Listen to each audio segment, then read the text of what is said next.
Hi hello friends, ನೀವೇ ನೋಡಿದ್ರಲ್ಲ ನಮ್ಮ ಅಣ್ಣ ನಮ್ಮದಕ್ಕೆ ಮುಕ್ಕಿದ್ರು ದೇವ್ರನ್ನ. ವರಲಕ್ಷ್ಮಿ ದೇವಿ ಸಡನ್ನಾಗಿ ತಥಾಸ್ತು ಅನ್ನೋಷ್ಟು ನಮ್ಮ ಅಣ್ಣ ನಮ್ಮದಕ್ಕೆ ಕೈ ಮುಗಿದ್ರು. ವರಲಕ್ಷ್ಮಿ ಹಬ್ಬದ ಫಸ್ಟ್ ದಿನ ಇದು. 2ನೇ ದಿನ 3 ದಿನ ಕೂರಿಸ್ಬೇಕು ಅಂತ ಅಂದ್ಕೊಂಡಿದ್ರಿ. 3ನೇ ದಿನ ಕೂರಿಸೋಣ ಸರಿ ಆಯಿತು ಅಂದ್ಬಿಟ್ಟು ಇದು 2ನೇ ದಿನ.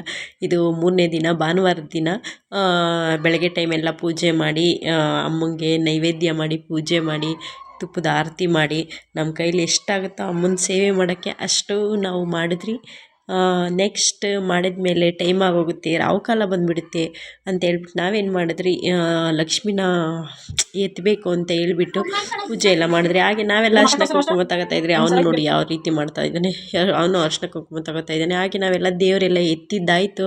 ರಾವು ಕಾಲದಲ್ಲಿ ಎತ್ತಬಾರ್ದು ಅಂತ ಹೇಳ್ಬಿಟ್ಟು ಹಾಗೆ ಒಂದು ಸ್ವಲ್ಪ ಮಾರಮ್ಮಂಗೆ ನಮಸ್ಕಾರ ಹಾಕ್ಬಿಟ್ಟು ಬಂದುಬಿಡೋಣ ಅಂತ ಹೇಳ್ಬಿಟ್ಟು, ಏನಂದರೆ ವರಲಕ್ಷ್ಮಿ ಹಬ್ಬದ ಅಕ್ಕಿ ಎಲ್ಲ ಇಟ್ಟೆಲ್ಲ ಮಡ್ಲಕ್ಕೆಲ್ಲ ಅದನ್ನೆಲ್ಲ ಎತ್ಕೊಂಡು ಬೆಲ್ಲನ ಮಾಡಿ ತೆಂಗಿನಕಾಯಿ ಎಲ್ಲ ದೇವರಿಗೆಲ್ಲ ಹೊಡೆದು ಪ್ರಸಾದ ಮಾಡಿ ಮಕ್ಕಳಿಗೆ ಕೊಡೋಣ, ಆವಾಗ ವರಲಕ್ಷ್ಮಿಗೂ ಸ್ವಲ್ಪ ಖುಷಿಯಾಗುತ್ತೆ ಅಂತ ಹೇಳ್ಬಿಟ್ಟು ಅಲ್ಲಿ ಇಲ್ಲಿ ಇದು ಮಾಡಬಾರ್ದು ಸ್ವಲ್ಪ ಅಂತ ಹೇಳಿಬಿಟ್ಟು ನಾವೇನು ಮಾಡಿದ್ರಿ, ಹಾಗೆ ಸಾಯಂಕಾಲ ಈವ್ನಿಂಗ್ ಬಂದು ನಾವು ದೇವಸ್ಥಾನಕ್ಕೆ ಹೋಗಿ ಅಮ್ಮಂಗೊಂದು ನಮಸ್ಕಾರ ಹಾಕ್ಬಿಟ್ಟು, ಯಾರೂ ಇರಲಿಲ್ಲ ಪೂಜೆ ಮಾಡೋರು, ಅದಕ್ಕೆ ನಾವು ಏನು ಮಾಡಿದ್ರಿ, ಹೋಗಿ ಮಾಡಿಕೊಡ್ರಿ ಅಂತ ಹೇಳಿದ್ರು ಅವರು. ಅದಕ್ಕೆ ನಾವು ಮಾಡಿಕೊಂಡು ಪೂಜೆನ. ಇದು ನಮ್ಮ ಮನೆಯ 3 ದಿನ ವರಲಕ್ಷ್ಮಿ ದೇವಿ ಹಬ್ಬ.